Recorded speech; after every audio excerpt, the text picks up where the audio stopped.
자, 지금부터 말씀드리는 건 제가 개인의 시선에서 경험적으로 느낀 것들입니다. 일반적으로 이렇다라고 단정하는 게 아니고 제가 봤을 때 어떤 장르가 발전하면서 이런 과정을 거쳐왔다라고 말씀을 드리는 거예요. 그럼 시작해 보겠습니다.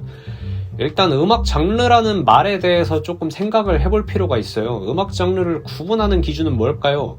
음악 장르니까 일단 음악의 형식을 기준으로 지켜봐야 되지 않을까요?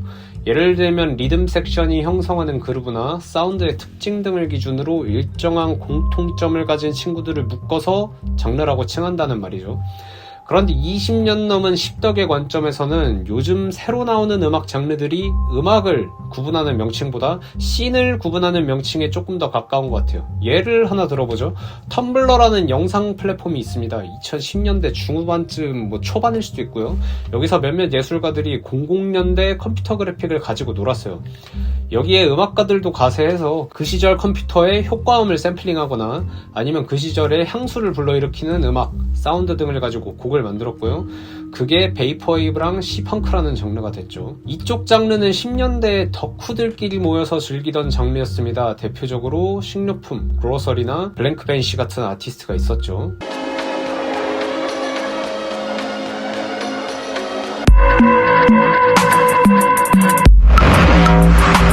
이쪽 장르를 좋아하던 사람들은 한국에도 있었어요. 이태원 케이크샵과 소프에서 자주 교류하던 DJ와 음악가들이었죠. 2010년대쯤 여기서 놀던 사람들이 프랭크, 250, 수민, 진보, 후디, 비양 등등이 있습니다. 여기서 이제 PC 뮤직의 사운드라든지 아니면은 앞서 언급한 베이퍼웨이브, 시펑크 혹은 볼티모어 클럽 이런 것들을 되게 많이 틀고 놀았어요. 시카고에서 발원한 푸더크도 마찬가지고요. 하여튼 21년 힙합엘리 인터뷰를 보면 수민이 너네 집 작업 당시에 소피한테 영향받았다고 밝힌 바 있죠. 프랭크랑 250이 뉴진스 프로듀서로 들어간 뒤에 10년대 이태원에서 이미 자주 플레잉 되었던 장르를 그대로 이식해서 대중에게 신선한 평가를 받은 건 이제 딱히 비밀도 아닙니다. 그 저지 클럽도 볼티모어 클럽에서 나온 거니까요. 베이퍼웨이브나 시펑크 같은 00년대 복각 운동은 수많은 것들을 퍼올리기 시작했어요. 그중 몇몇은 대중에게까지 퍼져서 인기를 얻었죠. 대표적인 예로 시티팝이 있어요.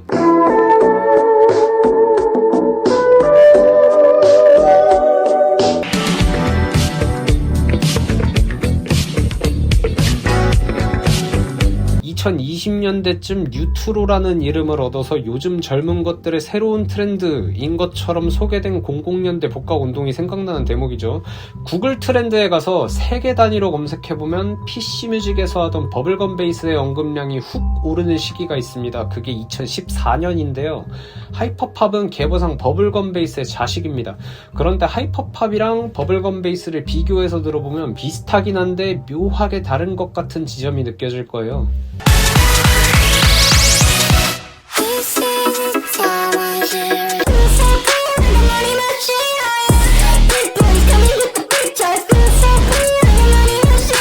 우리는 여기서 장르의 변천이 이루어지는 과정을 이해해야 됩니다. 사실 장르의 변천이라는 건 초등학생들이 하는 공책 RPG랑 크게 다르지가 않아요. 공책 RPG는 원작자랑 소비자가 실시간으로 소통하면서 패치가 이루어지죠. 가령 한 친구가 이 기능 넣어주면 안 돼? 라고 했다고 칩시다. 좋은 아이디어면 반영이 되고 별로면 까이겠죠. 그런 과정이 반복되다가 어떤 친구는 나도 하나 만들겠다면서 새로운 판을 짜러 가기도 할 거고요. 자기가 해본 공책 RPG를 토대로 새로운 걸 만들 테니까 당연히 반 친구의 공책 RPG가 어느 정도 반영돼 있겠죠. 그런 의미에서 하이퍼팝을 이해하는데 소개해야 될 장르가 하나 더 있습니다. 바로 나이트코어입니다. 나이트코어는 10년대에 십덕들이 만든 장르입니다. 애니송 2배 속하면 극락이라고 하면서 놀던 애들의 놀이 방식이 극한까지 발전하면서 거기에 이름이 붙고 장르화된 케이스죠. 하필 르네상스랑 비슷하다고 생각하시면 됩니다. 00년대 후반에서 10년대 초반 DC 인사이드에서 하필 갤러들이 만들던 합성물이 갈수록 고도화됐죠. 그게 나중에 심형물이라든지 붕탕물이라든지 여러가지 라벨이 붙었잖아요. 이제 하이퍼팝으로 돌아와서 보죠. 버블건 베이스 가지고 놀던 PC뮤직 애들을 보고 재밌겠다고 따라하는 사람이 생기면 걔네는 PC뮤직이 생각지 못한 방향의 실험을 하기도 할 거예요. 조금 변형된 버블건 베이스를 가지고 놀게 되는 거죠. 그걸 보고 다른 사람이 와서 헐, 님 그거 뭐임? 이거 쟤네가 버블건 베이스라고 하던데 나도 할래 라고 하면서 버블건 베이스가 점점 확장됩니다.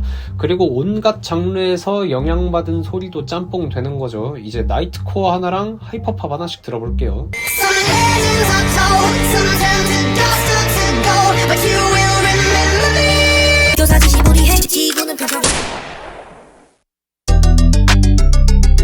이렇게 하이퍼팝은 나이트코어의 배속이라는 문법을 가져왔습니다. 이건 20년대의 스패드업 트렌드랑도 연관되죠.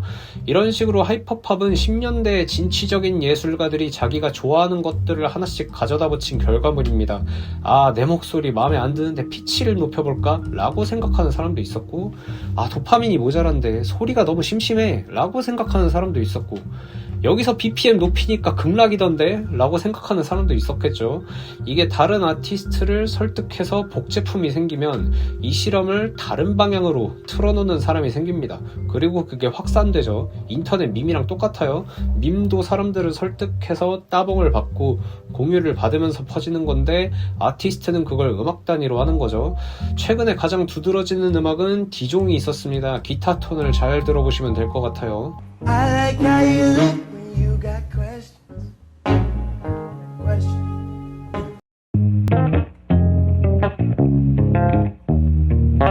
디종과 맥기의 작업물은 지금으로부터 한 4-5년 정도 전이죠. 뜻도 같은 경우엔 1년이 안 됐고요. 근데 기타 사운드가 아주 유사합니다. 그러니까 뜻도의 데이지에 사용된 기타의 DNA는 디종과 맥기의 음악에서 나왔다고 아주 쉽게 추측할 수 있어요. 그리고 우리는 여기서 중간 결론 하나를 낼 수 있죠. 아티스트를 설득하는 거랑 대중을 설득하는 것, 그리고 음악 매니아를 설득하는 건 전부 다른 게임입니다. 저 세 집단은 음악을 듣는 기준이 달라요. 물론 뭐가 우월하고 나쁜 건 없습니다. 게임으로 치면 롤이랑 문명이랑 프린세스 메이커 정도로 다른 거예요. 대중은 대중 나름의 기준을 발전시켰어요. 이 사람들은 일단 먹고 사느라 시간이 없습니다. 음악도 1초 안팎의 시간 안에 판단하죠. 그 상태에서 좋으면 듣고 아니면 마는 거고요. 왜냐면 음악에 시간을 많이 투자하는 사람들이 아니거든요.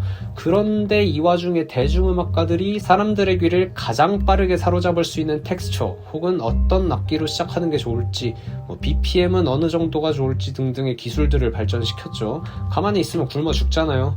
그러니까 대중들의 귀 자체는 계속 상향 평준화 되겠죠. 왜냐면 귀를 사로잡는 테크닉 측면에서 예술가들의 수준이 계속 향상되니까 당연히 거기에 맞춰서 듣는 귀도 발전하겠죠.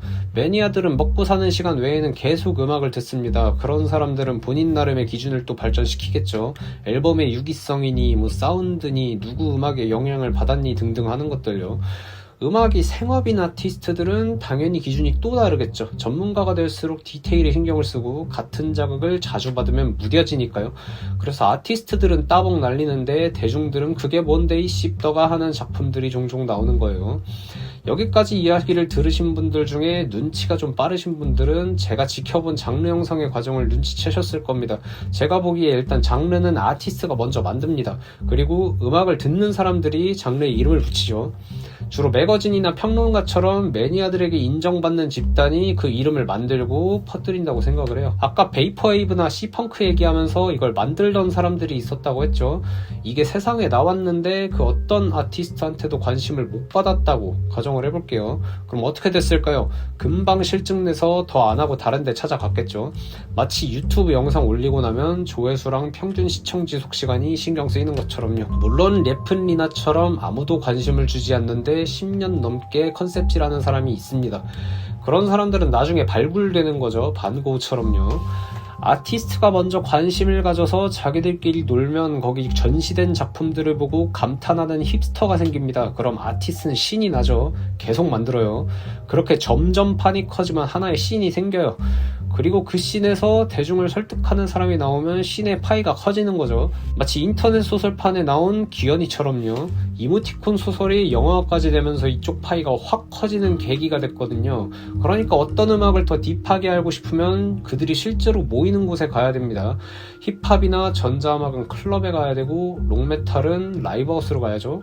인터넷 기반으로 활동하는 아티스트면 그 아티스트가 실제로 출몰하는 사이트에 가야 되고요. 거기서 걔네가 노는 걸 지켜보고 같이 놀아야지 그 씬이 어떤 모습인지 알 수 있는 거예요. 그렇게 놀다 보면은 어느새 새로운 장르가 탄생해 있을 겁니다.